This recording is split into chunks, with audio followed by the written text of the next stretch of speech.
Bom, hoje eu quero compartilhar com você uma palavra que Deus falou muito ao meu coração nesses dias, meditando, orando, buscando de Deus e pensando o que eu ia pregar no último culto nosso aqui nesse prédio. E talvez o título aparentemente não será muito propício, mas o título da mensagem que eu quero compartilhar com você, que Deus colocou no meu coração, é: Estamos em guerra. Você pode olhar para a pessoa que está do seu lado e dizer para ela: estamos em guerra. Feche os seus olhos por um instante. Pai, em nome de Jesus, nós pedimos ao Senhor nessa noite, dá-nos espírito de revelação, sabedoria e entendimento no pleno conhecimento da verdade que é a Tua palavra. Fala conosco, fala ao nosso coração e revela-te a nós, em nome de Jesus. O texto base para essa palavra está lá em Efésios capítulo 6, do versículo 10 até o versículo 18. Você está com a sua Bíblia aí? Abra ela, vamos fazer a leitura. Efésios capítulo 6, versículo 10 em diante. A palavra de Deus diz assim: quanto ao mais, sede fortalecidos no Senhor e na força do seu poder. Revesti-vos de toda a armadura de Deus, para poderdes ficar firmes contra as ciladas do diabo. Porque a nossa luta não é contra sangue e a carne, e sim contra principados e potestades, contra os dominadores deste mundo tenebroso, contra as forças espirituais do mal nas regiões celestes. Portanto, tomai toda a armadura de Deus, para que possais resistir no dia mau, e depois de terdes vencido tudo, permanecer inabaláveis. Estai, pois, firmes, cingindo-vos com a verdade, e vestindo-vos da couraça da justiça. Calçai os pés com a preparação do evangelho da paz, embraçando sempre o escudo da fé, com o qual podereis apagar todos os dardos inflamados do maligno. Tomai também o capacete da salvação e a espada do Espírito, que é a palavra de Deus. 18 e último. Com toda a oração e súplica, orando em todo o tempo no Espírito, e para isso vigiando com toda a perseverança e súplica por todos os santos. Fala assim comigo: a minha luta não é contra pessoas. Uma das coisas que nós precisamos entender, e que a palavra de Deus é muito clara a respeito disso: nós temos inimigos. Prioritariamente nós identificamos na palavra 3 inimigos que militam contra nós, o povo de Deus. O primeiro deles é o diabo. O segundo deles, a nossa carne. E o terceiro, o mundo em que vivemos. Então nós estamos cercados por inimigos, porque a Bíblia diz que o diabo, nosso adversário, anda ao derredor, rugindo como um leão, pronto para devorar. Ao derredor, o diabo. A carne está periférica, ao derredor. E o mundo está ao nosso derredor. Então, há uma resistência espiritual o tempo todo, só pelo fato de você ter nascido de novo em Cristo Jesus. O fato de você ter se tornado cristão, em crer no Evangelho e ter entregado a sua vida para Jesus, há uma pressão espiritual. Por causa do diabo, da carne e do mundo. Mas eu tenho uma boa notícia para dizer para você. Essa guerra em que nós estamos inseridos já foi vencida. Jesus venceu essa guerra lá na cruz do Calvário, quando ele morreu no meu e no seu lugar. Então, o que nós precisamos entender prioritariamente? Que a vida cristã, ela é uma batalha espiritual. E essa batalha acontece aonde, pastor? Não é natural, não é física, mas é na mente. A sua mente o tempo todo é bombardeada com várias setas. Vou te dar um exemplo prático, simples, acontece com todo mundo. Você está no seu dia normal, no seu trabalho, de repente você deu uma fisgada na sua cabeça. Você pensa num tumor já. Mas não é você que está pensando. Foi uma seta lançada. Por que você não pensa que foi? Não, foi só uma coisa de nada. Por que a primeira coisa que se pensa é algo ruim? Porque não é você que está pensando, mas é você que está sendo condicionado a pensar segundo a seta que te é lançada. O tempo todo, nós somos condicionados, como cristãos, a duvidar do nosso Deus. E o que é duvidar do nosso Deus, pastor? É duvidar da sua palavra. Que diz que na cruz, ele venceu. Ele levou as dores, ele levou as enfermidades, ele levou a tristeza, ele levou, e por último, ele venceu a morte. Que talvez, ou não, talvez não, certeza, é o pior inimigo. A morte é o pior inimigo, mas ele venceu. Se a história de Jesus na Bíblia tivesse acabado na cruz, nós não teríamos nenhuma garantia de salvação. Mas não terminou. Ele foi tirado da cruz, ele foi colocado na sepultura, e ao terceiro dia, pela manhã, foram visitá-lo, e ele não estava mais lá. Ele havia ressuscitado. E porque Jesus ressuscitou, essa é a garantia que a morte foi vencida e que o sacrifício que ele fez foi aceito diante de Deus. Só para você entender, eu sei que tem muitos aqui que você lê a Bíblia e alguns que não leem. Deveriam todos ler. Mas lá no Velho Testamento, você vai ver que Deus morava no tabernáculo, no templo, Antigo Testamento. E havia todo um procedimento para que os sacerdotes e o sumo sacerdote oferecessem sacrifício pelo perdão do pecado do povo. E o que acontecia? Tinha um sumo sacerdote que ele fazia um sacrifício uma vez por ano, que se chamava o dia de Yom Kippur, o dia da expiação, o dia do perdão, em que ele botava uma roupa, uma estola sacerdotal, mais ou menos como a bata do padre da igreja católica. Ele usava uma mitra na sua cabeça, o chapéu dos bispos da igreja católica se chama mitra. E ele usava essa roupa, e essa roupa era cheia de sinos costurados. Ele também, então, se preparava um dia antes e passava a noite inteira sem dormir. Por quê? Porque antes ele oferecia um animal, derramava o sangue do animal pelo pecado dele. Porque ele não podia entrar no Santo dos Santos. Dentro do templo tinha o átrio, pátio, lugar santo, sala, Santo dos Santos, quarto, onde Deus estava. Estou usando esse paralelo só para você entender, tá? Comparado a uma casa. Então, aqui no Santo dos Santos, só o sumo sacerdote podia entrar uma vez por ano. Mas se ele tivesse pecado, o pecado e Deus não combinam. Ele morria na mesma hora. Então ele ficava uma noite, um dia anterior ele oferecia sacrifício pelo perdão, porque todos os homens pecam. A humanidade peca.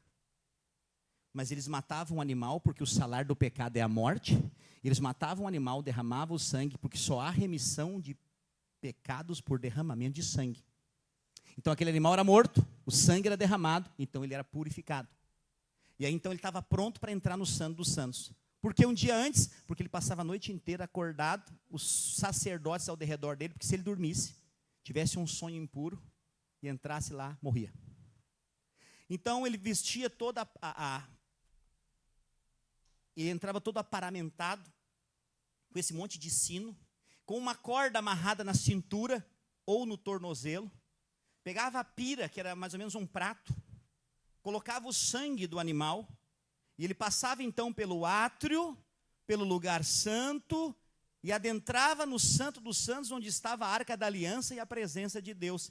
E ali então, Velho Testamento, amém? Ele pegava os seus dedos, molhava no sangue e aspergia sobre a Arca da Aliança, que era o lugar onde estava a presença de Deus. Então ele molhava os dedos no sangue, fazia assim.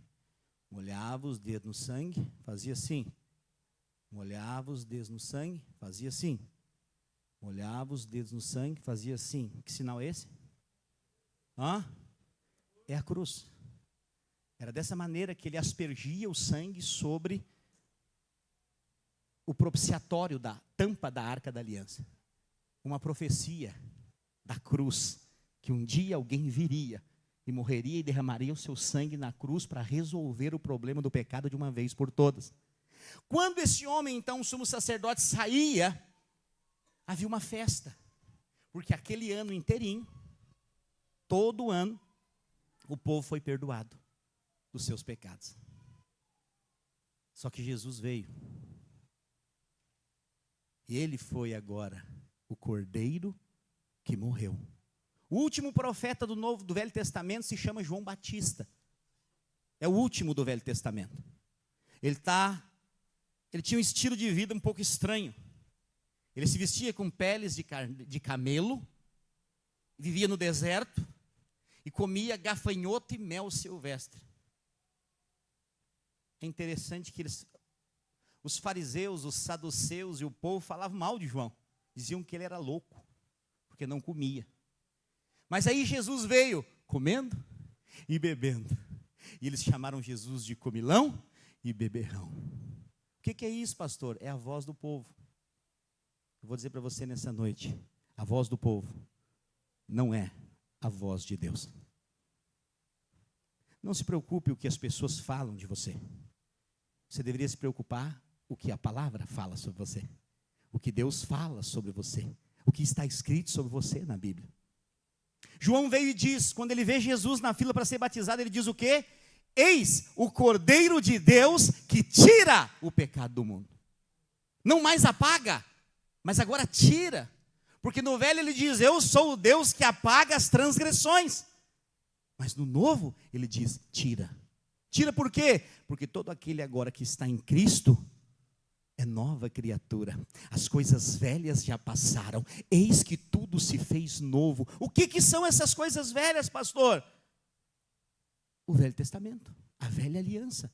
Nós vivemos hoje debaixo de uma nova, viva e eterna aliança. Por que eu estou te falando tudo isso? Você percebe que no velho tudo é natural? No novo não. No novo tudo é espiritual. As guerras no velho eram espirituais ou naturais? Eram naturais. Você vai ver o rei Davi comandando várias guerras. E o povo morria, o povo matava e conquistava. Quando o rei Saul foi levantado, o primeiro rei da história dos reis, por que ele perdeu a sua posição? Porque Deus diz, você vai acabar com todos os amalequitas. Mas não só eles, tudo que eles tiverem, vivo, vai morrer. Saul olhou e fez assim, esses boizinhos aqui estão bem gordinhos e bonitos. Vou levar para fazer sacrifício para Deus. Quando ele chega, o profeta Samuel fala assim, ei, que mugidos são esses? Não, sabe como é que é? Eu vi os boizinhos gordinhos, lembrei do sacrifício para o nosso Deus. Só que, a partir de agora, você perdeu o reinado. Você desobedeceu a Deus. Ele perdeu o seu reinado naquele dia. No Velho Testamento as coisas eram literais. No Novo são espirituais. E por que eu digo para você então que nós vivemos uma batalha espiritual? Porque o mundo está cheio de demônio por metro quadrado. Um dia uma senhora muito querida, hoje ela está num lugar melhor que nós. E não é as Bahamas, ela já foi para estar com o Senhor. Ela falou assim, pastor, ela falava assim, por obséquio, o senhor podia me tirar uma dúvida? Eu falei, claro. Quando nós estamos cultuando a Deus, os demônios estão aqui? Falei para ela, é aqui que eles estão. Sério? Mas eu achei que a igreja era santa e que os demônios não... É aqui que eles tentam influenciar a nossa mente. Todo lugar no planeta é infestado de espíritos malignos. Mas lembre-se, maior é aquele que está em nós do que aquele que está no mundo. Então nós temos todo o poder e autoridade nos dado por Jesus, mas há uma batalha espiritual aqui agora acontecendo. Para você sair da sua casa e vir para esse culto, houve uma batalha espiritual. Em alguns momentos na sua mente, a vontade era não vir. A resistência era não vir. É o calor, é uma série de fatores, é o trânsito. Várias coisas se levantam para tentar te impedir.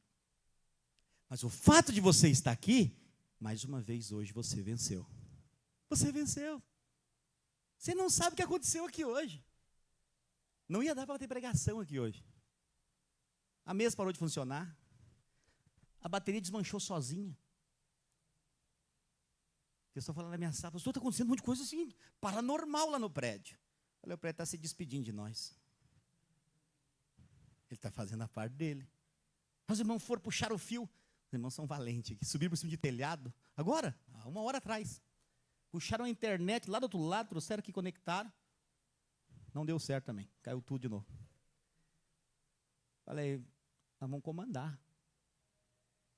Estou uns dias sem pregar. Hoje eu vou pregar, nem que seja no gogó. Está aqui, está funcionando. Você está me ouvindo aí atrás?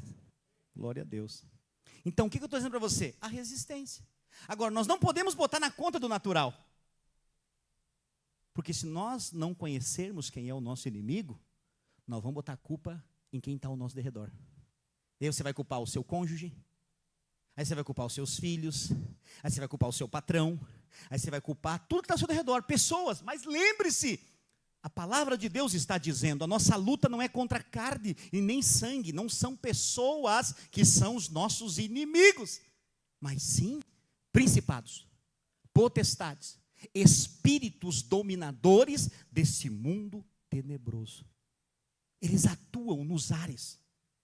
Eles agem através de amarras, presilhas, sofismas, confusão na mente.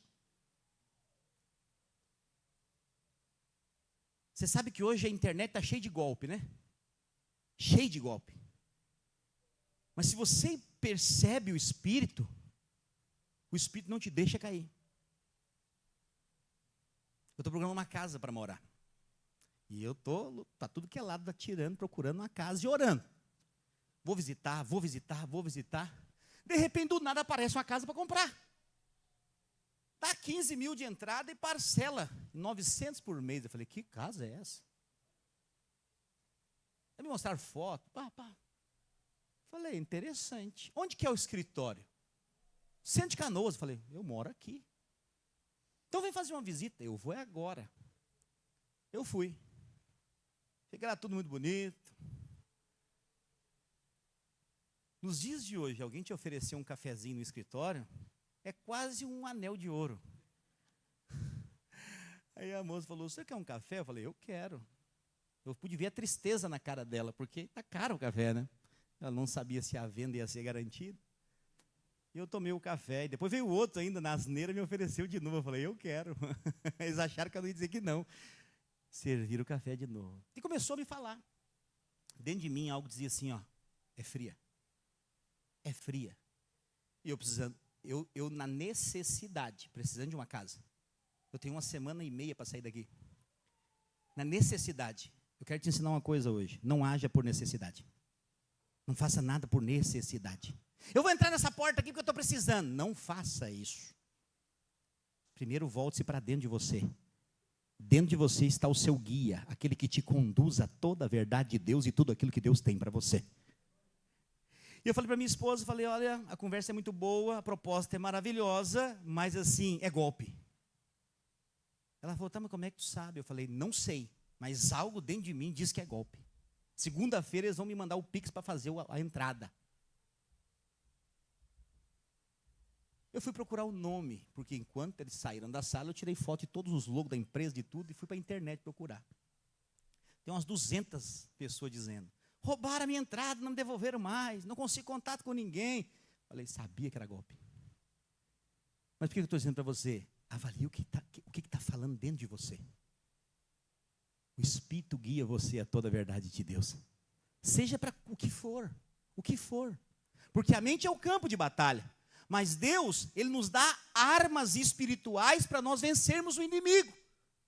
Porque essa arma para vencer, ouça, não é você e nem eu que lutamos. Nós só nos posicionamos no lugar da vitória, porque Cristo já venceu por nós.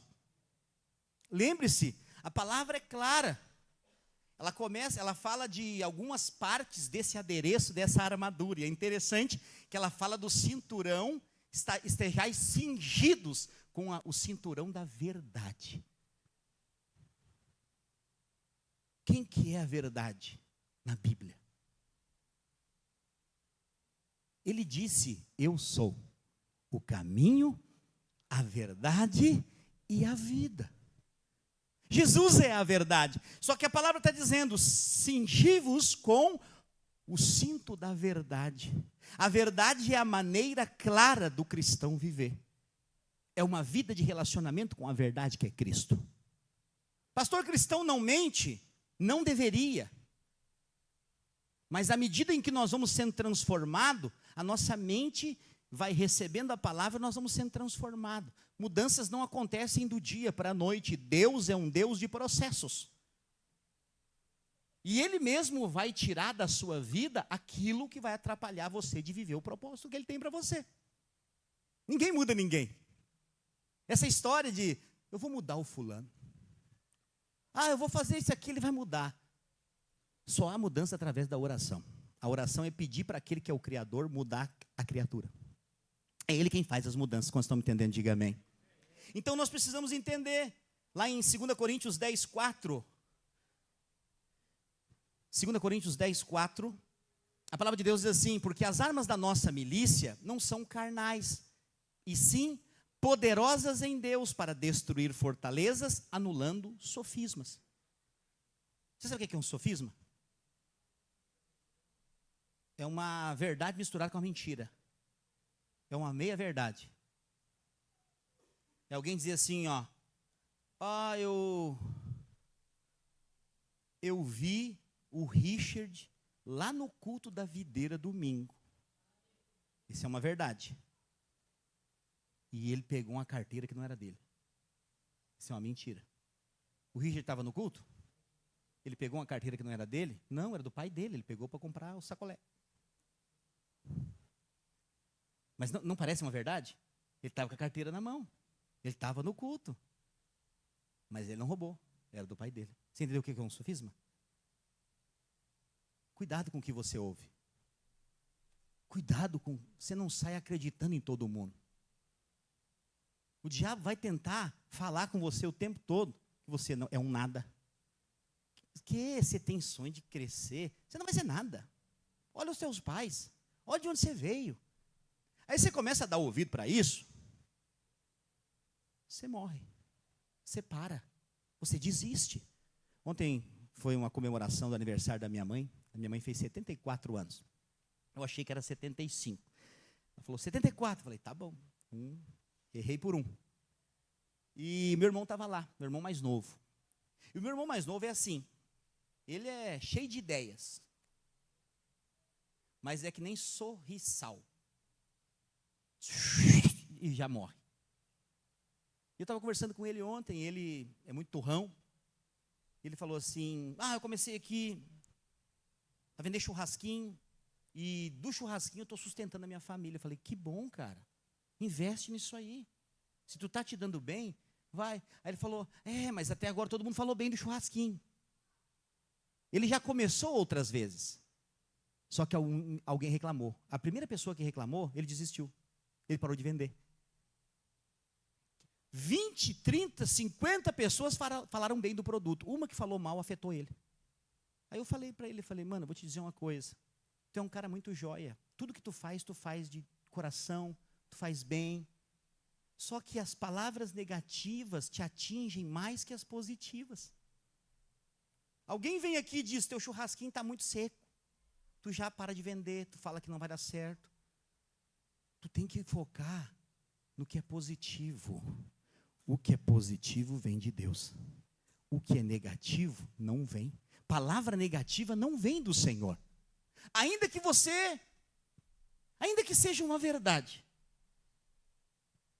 Mas você precisa posicionar-se, porque a verdade é o que está escrito, não é o que você está vendo.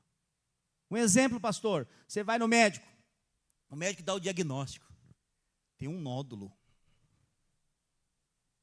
na sua cabeça. Cancerígeno. Tem pessoas que elas já pegam e elas já decretam a morte ali. E o que vai acontecer com elas? Provavelmente elas vão morrer em pouco tempo. Mas se na verdade você se posicionar no que está escrito, você deve comparar o diagnóstico com o que está escrito. E ficar com o que está escrito. Porque a palavra positiva vem de Deus. E a negativa, ela é anulada pela positiva. Ah, pastor, mas eu já vi gente morrer com câncer crente. Cada um tem o seu tempo determinado para viver. Mas eu já vi muita gente ser curada com diagnóstico médico de morte. Que não tem mais esperança, de acabou. E de repente, de um dia para o outro, todos os nódulos desaparecerem. Por quê? Porque creu. Fala para a pessoa que está do seu lado, você precisa crer. Então o cinturão da verdade nos fala da verdade de Deus ao nosso respeito. Então representar a verdade de Deus nos sustenta. No dia mau, vai ser a palavra que vai te sustentar. Todos nós enfrentaremos dias difíceis. Ser cristão não nos isenta de ter dias difíceis, mas a palavra de Deus é que nos sustenta nesse dia, porque eu sei quem eu tenho crido e eu sei que Ele é poderoso para me salvar. Se os meus planos não deram certo, Deus tem algo melhor para mim. Se as portas se fecharam, Ele que tem as chaves de Davi, Ele fecha e Ele abre. Se Ele fechou, não era para mim entrar, porque logo, logo uma porta nova vai se abrir. Pastor, mas desse jeito que o senhor está falando, servir a Deus é tudo de bom. E é. E é. Nós éramos perdidos. Sem direção. Estávamos destinados ao inferno, à condenação. Porque cremos, a mudança aconteceu. Nós fomos transportados do império das trevas para o reino do Filho do seu amor. E agora, sejamos felizes. Mas felizes por quê? Simplesmente, pelo meu nome está escrito no livro da vida. Talvez você não valorize tanto isso, pastor, nome escrito no livro da vida, o que é isso? Mas lá no final, no último julgamento, no grande trono branco, você vai descobrir que ter o nome escrito no livro da vida foi o que salvou você da condenação eterna. E quando que o meu nome é escrito no livro da vida? Quando eu creio e entrego a minha vida nas mãos do meu Salvador, que é Jesus. Então o meu nome é escrito e eu recebo a salvação eterna. Essa é a verdade de Deus.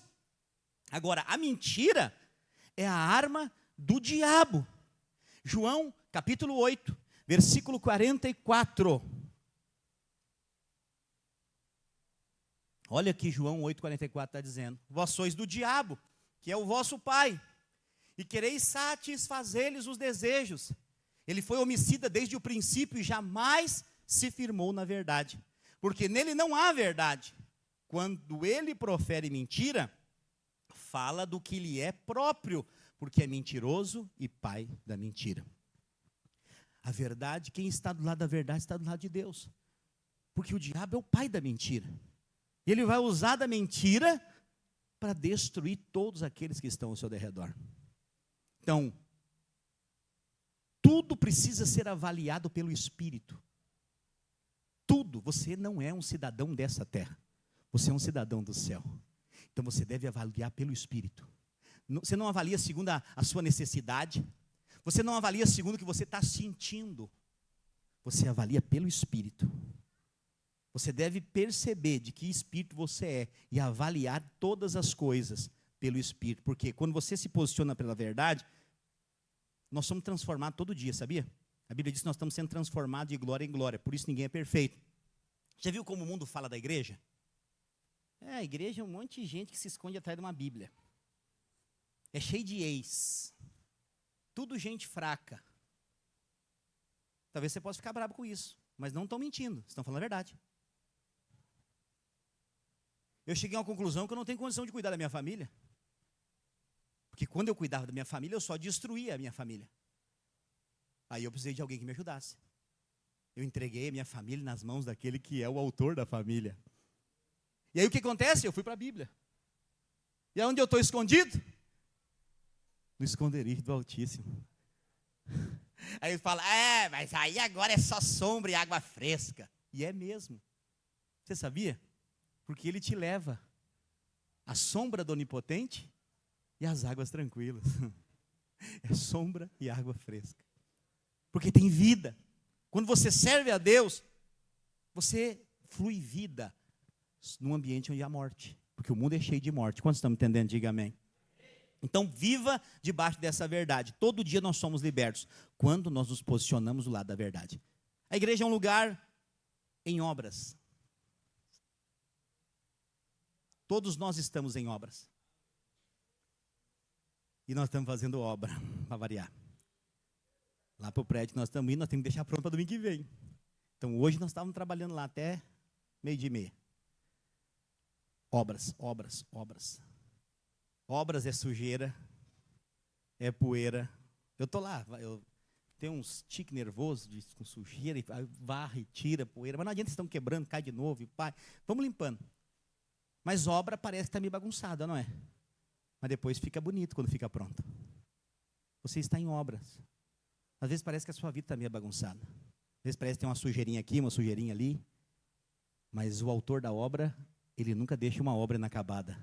Ele vai completar a obra que ele começou na sua vida. O que eu preciso fazer? Eu só preciso permanecer. Todos nós estamos em obra. É ilusão achar que eu estou pronto, estou perfeito, não erro, não faço nada. Não, calma aí.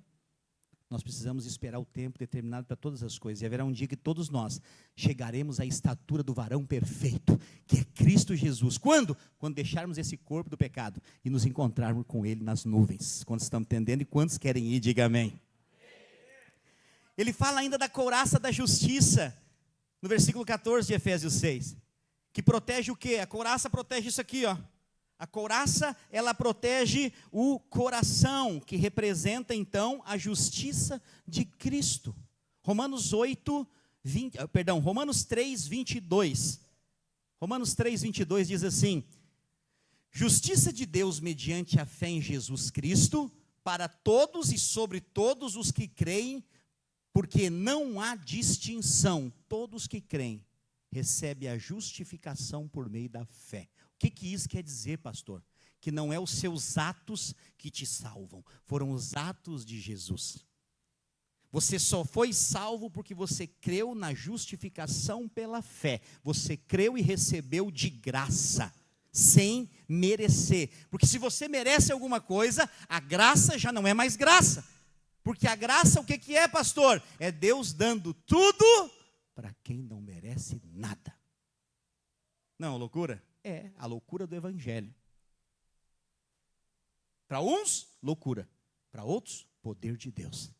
Para transformar, para mudar, para pegar alguém completamente perdido e transformar num homem, numa mulher santo, cheio do Espírito, cheio das palavras de conhecimento, cheio de sabedoria. Quem pode fazer isso? Senão o Senhor. Ele é poderoso para fazer. Agora, precisa saber que quando o ataque do inimigo vier contra você, você precisa saber quem você é em Deus. Porque se há uma dúvida, ele vai entrar pela dúvida. Se há um medo, ele vai entrar pelo medo. Que são as portas por onde ele entra para nos aprisionar. Então, você precisa ter certeza de uma coisa: você é amado de Deus. Deus, Ele te ama. Pastor, mas mesmo eu fazendo, eu errando, eu às vezes não sendo um cristão tão certinho como alguns, você tem ilusão de achar que todo mundo é certinho. Não, todo mundo erra. As pessoas sentem raiva no coração umas pelas outras. As pessoas às vezes falam mal dos outros. E tudo isso acaba sendo pecado. Mas uma coisa você precisa saber: em quem você está e o que Ele sente por você. Quando você se sente amado, muito menos você vai pecar, muito menos você vai cair nas armadilhas do diabo, porque o pecado não vale a pena. Para nós cristãos, o pecado é destruidor. E nós temos que entender uma coisa: nós morremos para o pecado. O que é morrer para o pecado? Nós precisamos dizer não. Todo dia uma bandeja virá na nossa direção. Quando nós aceitamos essa bandeja, há destruição, há choro, a tristeza. Mas quando nós dizemos não, nós estamos tomando posse da vitória de Jesus por nós, e nós entendemos quem nós somos. Quanto mais você se sentir amado por Deus, mais você vai entender que não depende de você, depende dele. E você vai poder dizer, eu não preciso disso. Quantos estão me entendendo, diga amém. Nossas obras não nos justificam. Não é o que você faz certo ou o que você faz de errado que define você diante de Deus. Por quê? Isso aqui eu já preguei nos últimos 10 anos. Deus não vê você. Lembra aqui, vamos voltar um pouquinho aqui na mensagem. Velho Testamento, se o sumo sacerdote entrasse em pecado na presença de Deus, o que acontecia? Ele morria. Ele morria. Por causa do pecado. Deus não mudou. Deus mudou sim ou não? Não, a Bíblia diz que Ele é o mesmo ontem, hoje e sempre. Então todo aquele que chega em pecado diante de Deus, também é morto. Pastor, mas e nós? Você não é mais você quem vive. Agora é Cristo que vive através de você. Quando Deus olha para você, Ele não vê você. Ele vê o Cristo que morreu e o Cristo que ressuscitou. Então, o revestimento que está nas nossas vidas hoje é do segundo Adão. Não quero dar um nó na sua cabeça. O primeiro Adão, você sabe quem é. Ele é alma vivente, foi criado lá no Éden, ele morreu. Mas o segundo Adão, ele é espírito vivificante, diz a palavra de Deus, e ele é o próprio Cristo. O primeiro Adão, quando ele desobedeceu a Deus, ele morreu na hora, sim ou não? Não, mas Deus disse que morreria. Eu tenho duas conclusões aqui. Ou Deus mentiu, ou eu não entendi a revelação da palavra. Deus nunca mente. Deus é a verdade absoluta. Se Deus mentisse, o universo iria se desintegrar por completo. Ele é a verdade e Ele nunca mente. Então eu entendi errado a palavra. Então vamos ter uma revelação da palavra? Vamos ver o que é isso. Como que Adão então não morre? Deus disse, se comer, certamente morrerás. Deus é espírito. Sim ou não?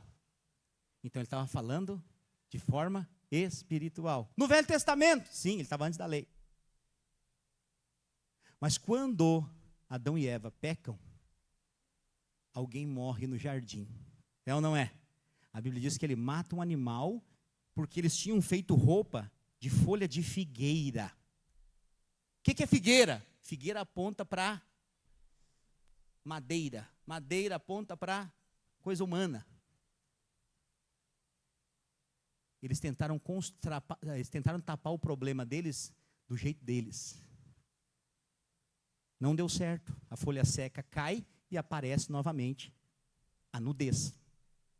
Então Deus mata um animal, eles devem ter ficado apavorados, porque foi a primeira morte que aconteceu. E pega a pele do animal e faz roupas para Adão e Eva, sim ou não?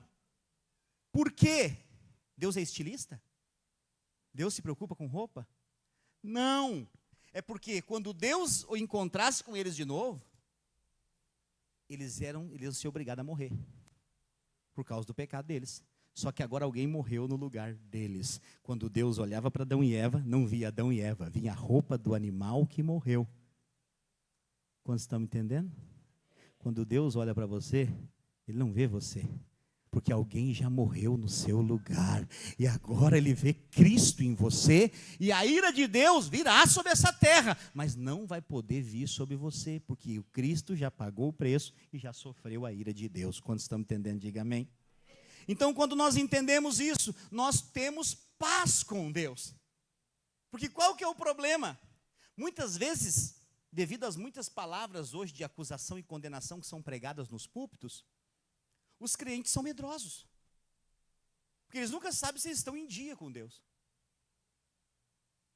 Eles nunca sabem se eles se já pediram perdão por todos os pecados. Como se você lembrasse de todos os pecados que você comete todo dia. Então você precisa entender, o perdão, ele já foi liberado. O sangue já foi derramado. A inimizade com Deus já foi ferida. Agora você tem livre acesso ao trono da graça de Deus. Porque você é filho amado. Às vezes, talvez você não tenha nem condição de orar, mas você só geme, chora na presença de Deus.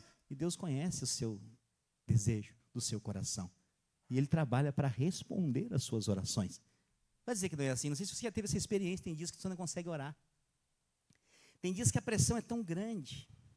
Os problemas são tão grandes. Que você não consegue liberar uma palavra. Às vezes você só urra. Mas Deus responde os seus urros. Porque Ele conhece você mais do que ninguém. Antes mesmo de você proferir qualquer palavra pela sua boca, Deus já conhece o que está no seu coração. E Ele não gosta de ver seus filhos tristes.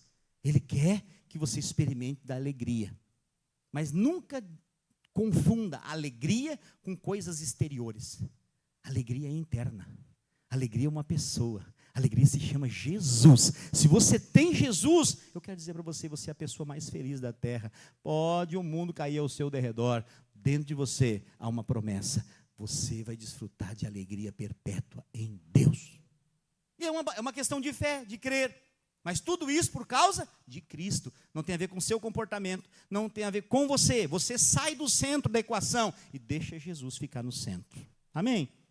A palavra de Deus ainda fala dos sapatos do Evangelho da Paz, que representam prontidão para proclamar o Evangelho. Por que você está aqui hoje? Por que motivo você congrega, você vai para a célula, você lê a Bíblia, você ouve a palavra? Porque houve um dia, alguém pregou para você o Evangelho da Paz. E contra tudo, contra todos, contra fatos e argumentos, você creu. Com uma fé que você nem sabe de onde veio no primeiro momento, você disse: eu entrego a minha vida nas mãos de Jesus. Eu reconheço Ele como Senhor e Salvador da minha vida. E de repente a sua vida dá uma guinada. Você começa a ter desejos e vontades de servir a Deus que você não tinha antes. Você começa a sentir algo que você não sabe o que é, mas é algo maravilhoso dentro de você. Às vezes você era uma pedra de gelo, mas de repente você começa a chorar facilmente. Você está no meio de uma adoração, você chora e não sabe por quê. Porque agora você nasceu de novo.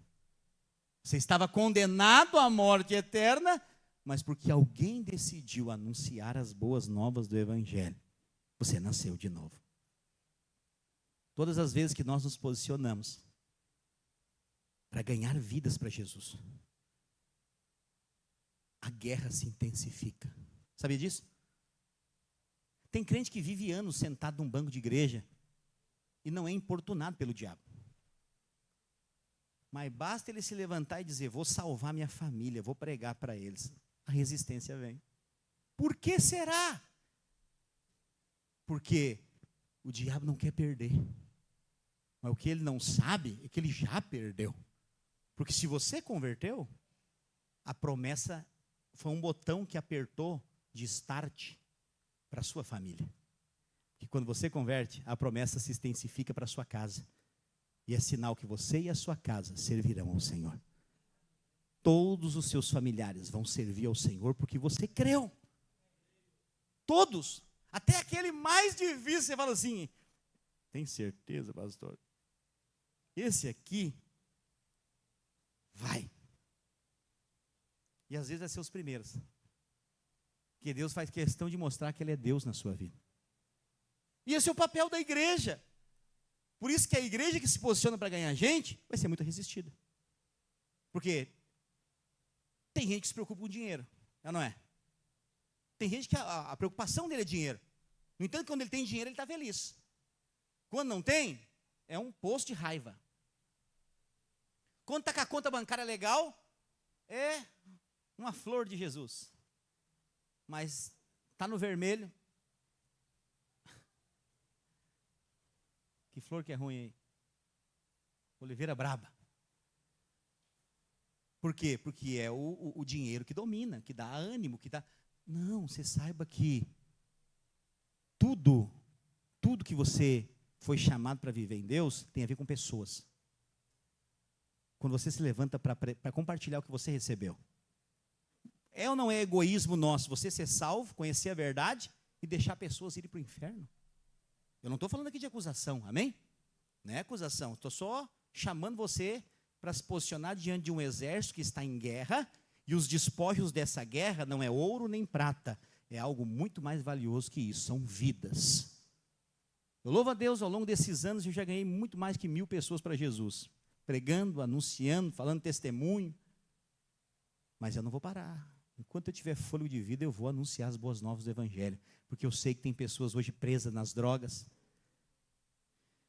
Pastor, mas nós não vamos conseguir fazer tudo, é muita coisa. Talvez não. Mas aí me lembro de uma história de um homem que estava na beira do mar e aconteceu um fenômeno interessante. O mar estava expelindo as estrelas do mar. E a areia quente estava cheia de estrelas do mar. E a estrela do mar, ela foi criada para estar dentro do mar. Na areia ela morre. E naquele fenômeno, um rapaz ia passando e viu um senhor na beira da areia, pegando uma estrela e atirando de volta no mar. Pegando uma estrela e atirando de volta no mar. Pegando uma estrela e atirando de volta no mar. E aquele rapaz ficou olhando, rindo e falou: ô senhor! O senhor parou e falou: pois não? O senhor está louco? O senhor acha, com essas milhares de estrelas do mar aqui, o senhor sozinho vai conseguir fazer uma grande diferença? Ele falou: para todas não sei, mas para essa aqui vai. E continuou tirando. Às vezes uma pessoa que você ganha para Jesus, talvez você não vai ganhar o mundo inteiro, mas a Bíblia diz que aquele que ganha uma alma, ganha o mundo inteiro. Por que o Senhor está falando isso para nós? Porque Ele nos motiva a anunciar as boas notícias do Evangelho. Talvez não vamos conseguir salvar todo mundo? Provavelmente não. Mas assim, para alguns vai ter valido a pena. Você está aqui hoje, um dia alguém falou de Jesus para você. Talvez você não tenha a dimensão total ainda do que isso proporcionou de benefício para a sua vida, mas um dia você vai perceber. Quando você chegar lá e você vai descobrir que você faz parte de um povo seleto, que não é todo mundo, e que foi escolhido para fazer parte de um exército do Senhor, e vai encontrar com Ele nas nuvens, você vai chorar. Você vai chorar, você vai dizer: meu Deus, eu não tinha dimensão que era isso tudo. Mas para que esperar chegar lá? Por que você não pode ter essa dimensão hoje do privilégio que é servir a Deus? Do privilégio que é poder chegar na vida de alguém que está afundado, que está... Eu estava conversando com uma irmã essa semana aqui, nós estamos fazendo um mutirão de roupa e coisa e tal, inclusive se você precisa de roupa, vem por aí essa semana, tem muita doação de roupa. E tem um irmão nosso que é líder hoje entre nós, e ela está me contando um pouco da vida dele, meia de bater carro nos postes. E aí, ela contando, eu falei: meu Deus, mas não me parece que esse cidadão era assim, porque ele é tão de Deus, né? E é maravilhoso ver como Deus transforma as pessoas. Deus pega aquele que não é, para confundir o que acha que é.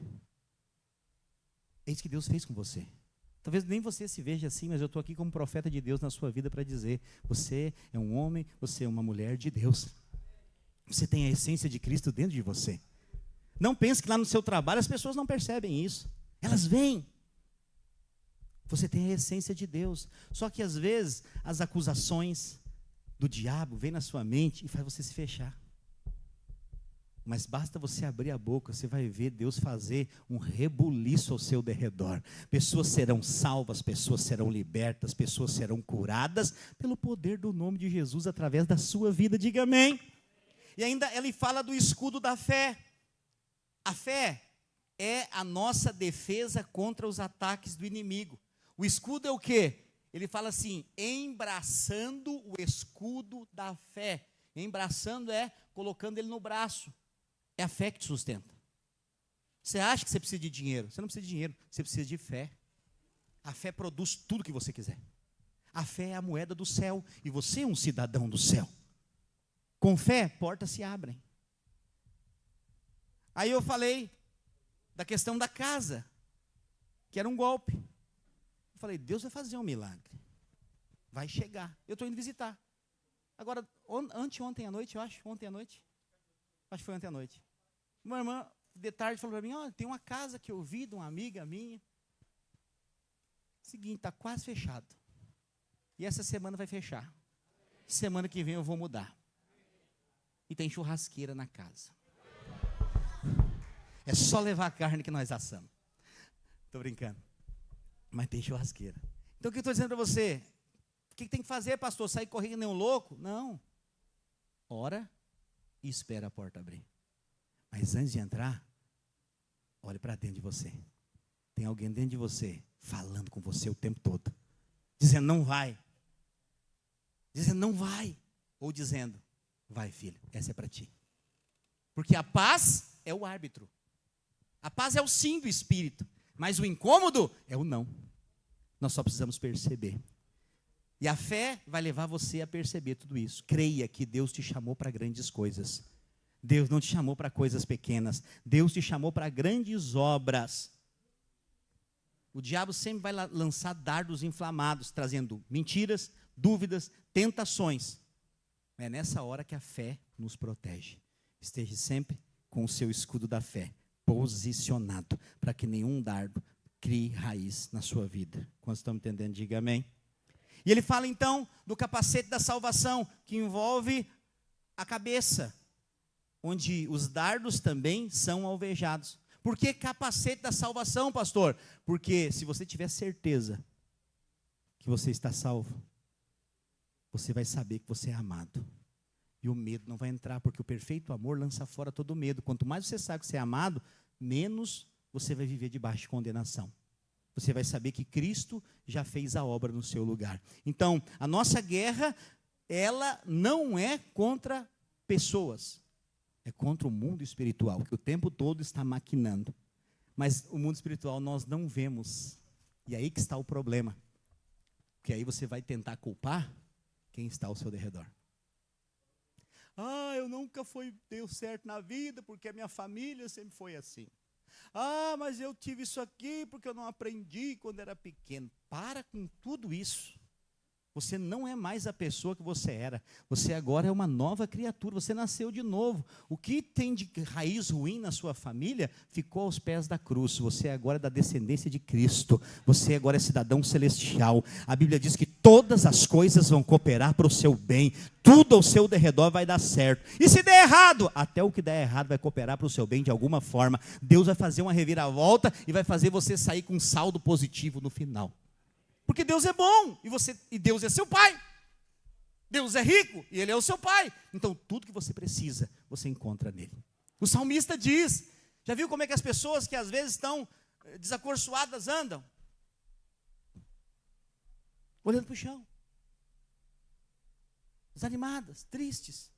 Mas seja como o salmista. O dia está difícil? Eleva os olhos. De onde virá o meu socorro?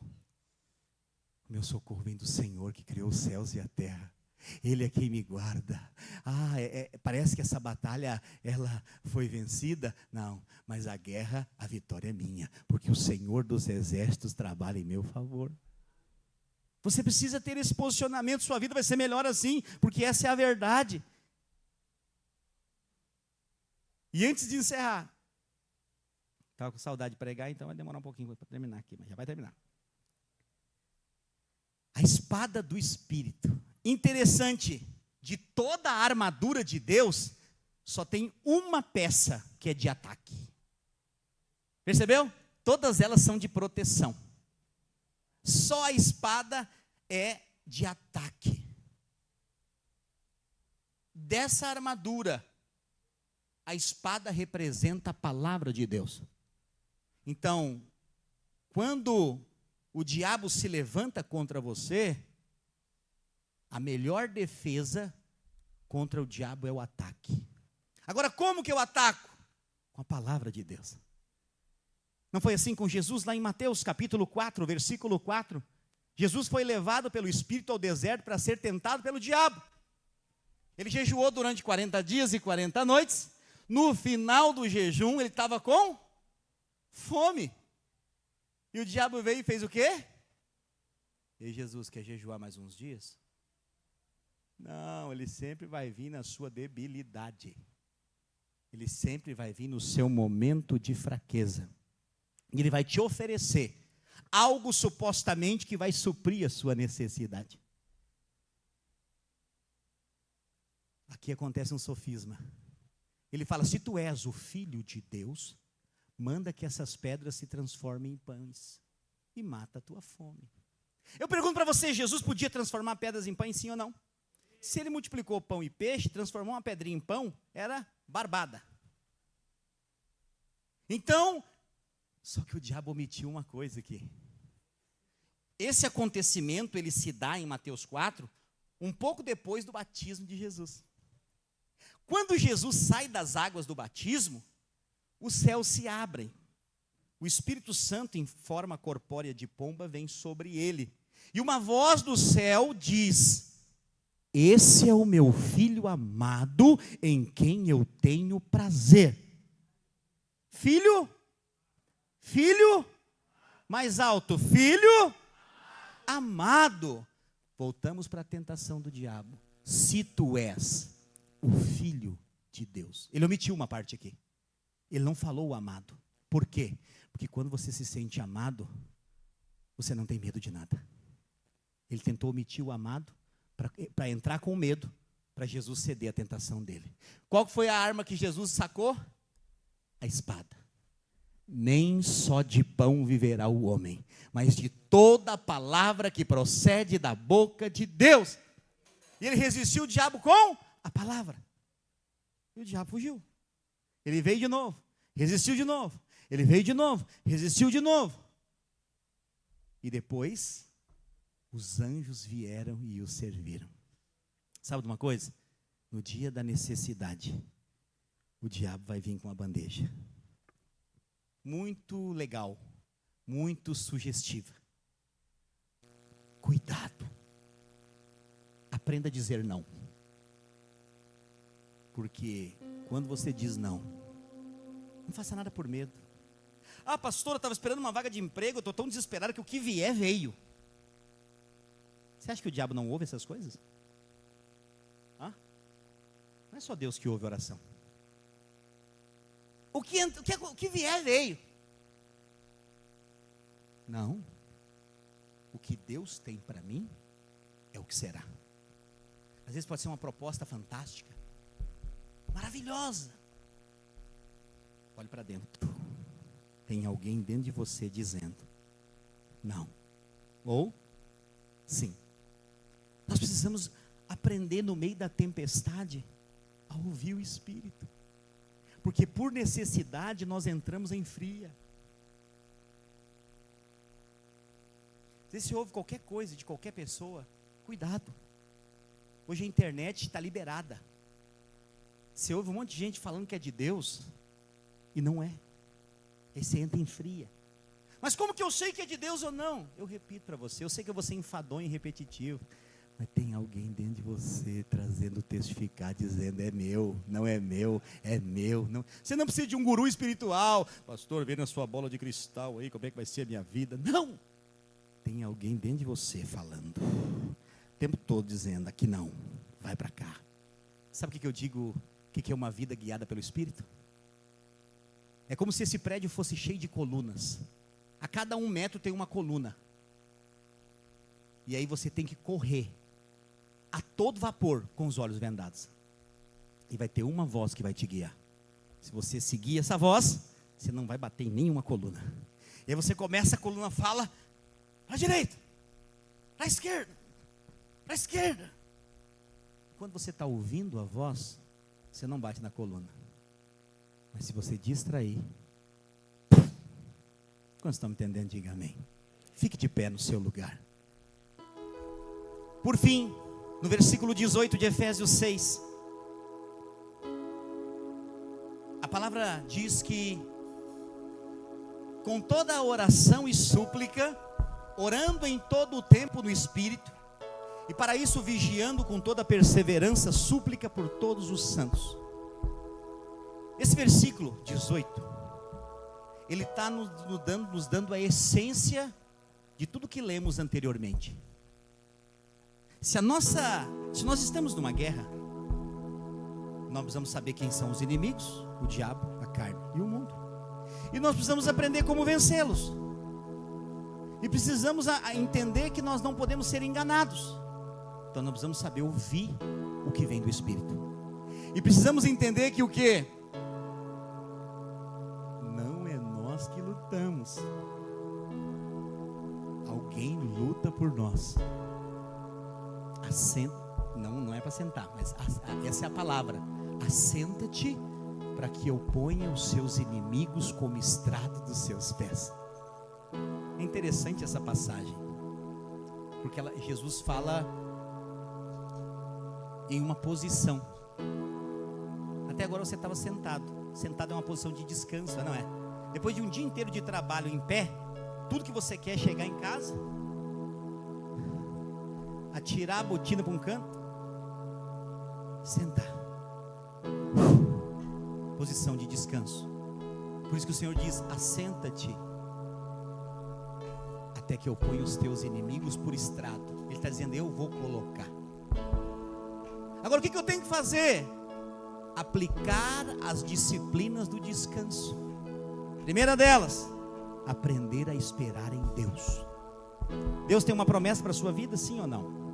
Se Ele tem e ainda não aconteceu, espera, vai acontecer.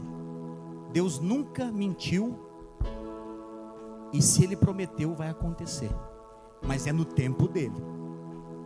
Então, esperar envolve confiar, envolve descansar.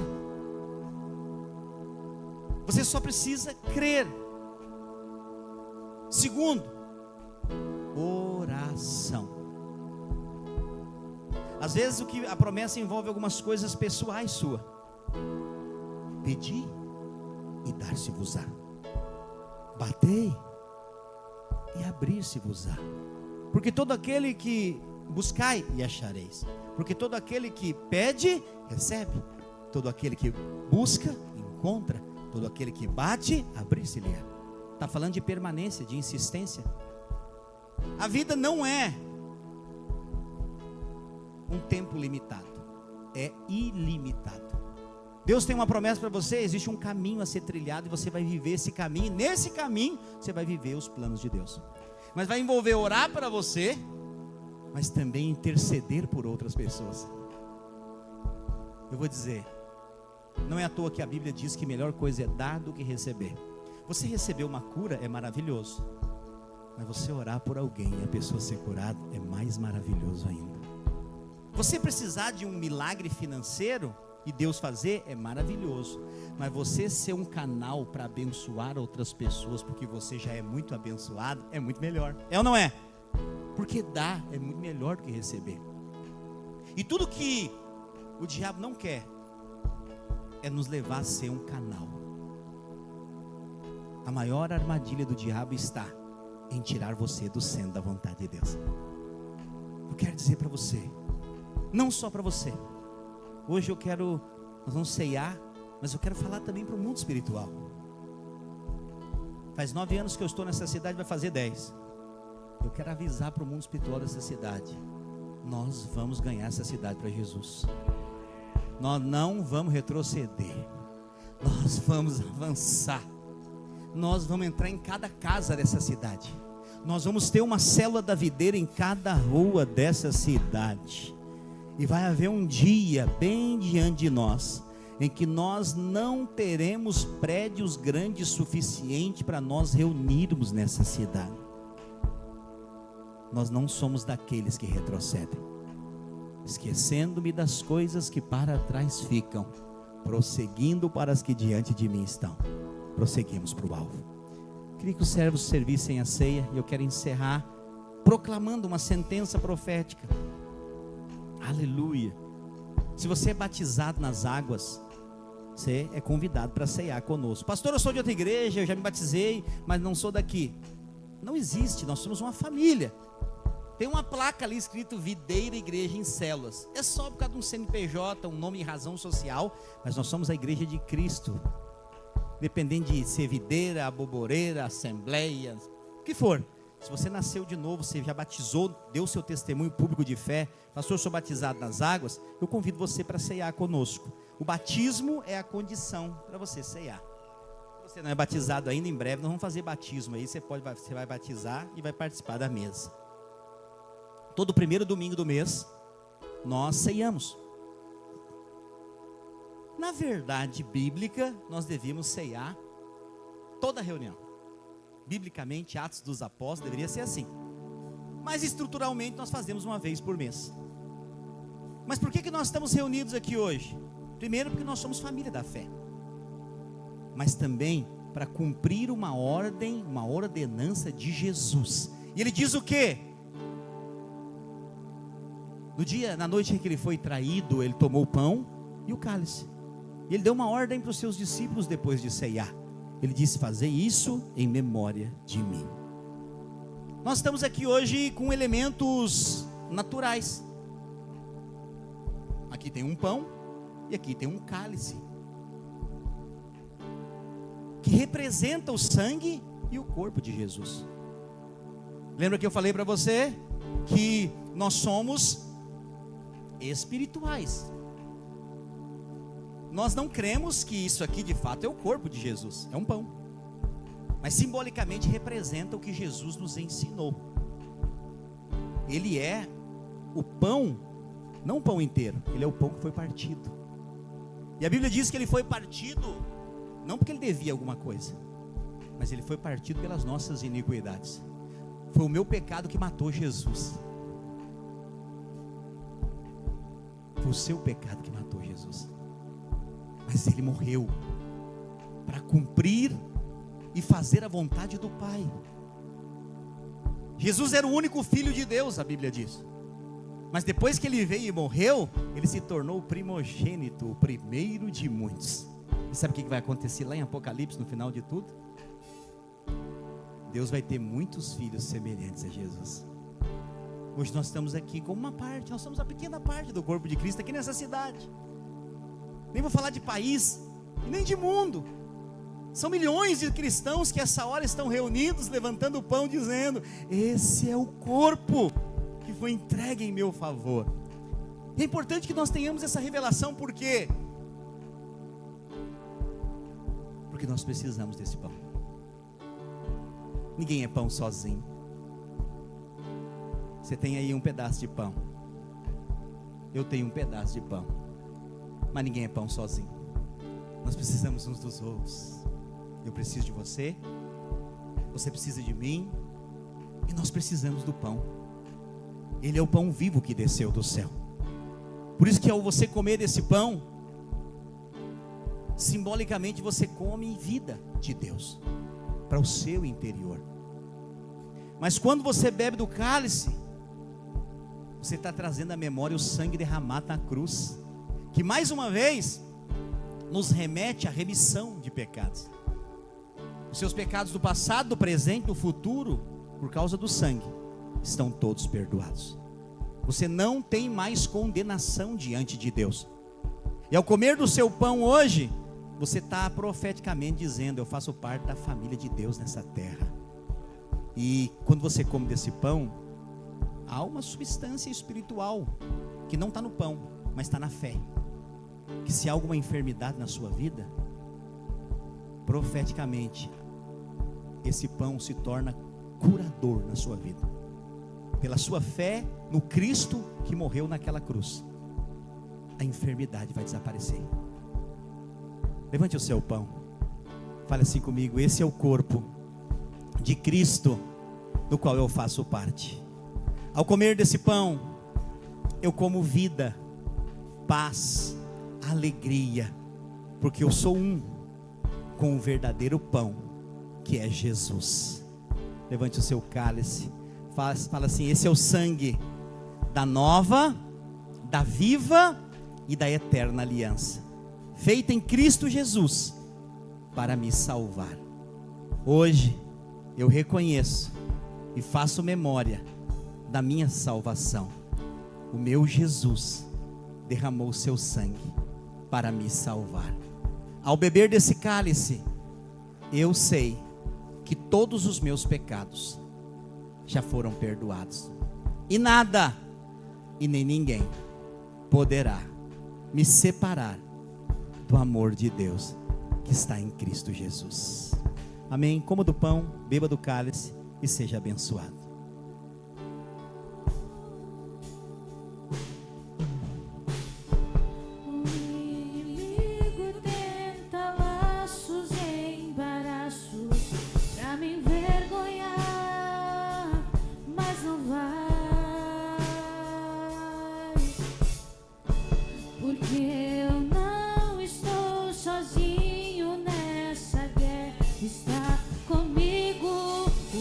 Forte do Senhor,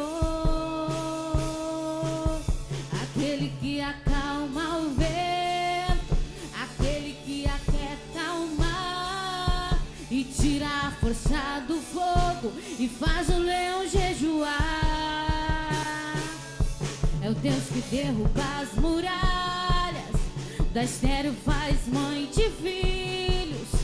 É o mesmo que brada do alto, não temas, sou contigo. Deus já tem um caminho aberto pelas águas, faz romper muitas fontes em meio ao deserto. Aleluia, aleluia. Lembre sempre, você faz parte de um povo eleito e escolhido para reinar em vida nesse tempo. Quero relembrar você, semana que vem nós estaremos reunidos nesse mesmo horário, às 19 horas, na Avenida Rio Grande do Sul, número 2392. Fica na segunda rótula da entrada da Matias para dentro, na frente do campo do Rio Grande, ao lado da churrascaria Rio Grandense. Então, nós vamos colocar no grupo da igreja, mas se tem pessoas hoje que estão nos visitando, os irmãos podem colocar, te dar mensagem de telefone aí, você dá o seu contato, nós passamos direitinho o endereço para você. Esperamos você lá, vai ser um culto poderoso. Em nome de Jesus nós vamos conseguir instalar os ar lá, vai chegar geladinho e lá vai ser uma bênção. Levante a sua mão, quero te abençoar. Eu declaro que o amor do Pai, a graça do Filho e a comunhão do Espírito Santo esteja sobre a sua vida. Eu profetizo que essa vai ser a melhor semana da sua vida até aqui. Se prepare para desfrutar de boas notícias, de favor de Deus, de milagres, de tudo que você precisa, o Senhor tem para te dar, em nome de Jesus. Vá em paz, que o Senhor te abençoe. Dê um abraço a pelo menos 3 irmãos, nós estamos encerrados em nome de Jesus. Aquele que acalma o vento, aquele que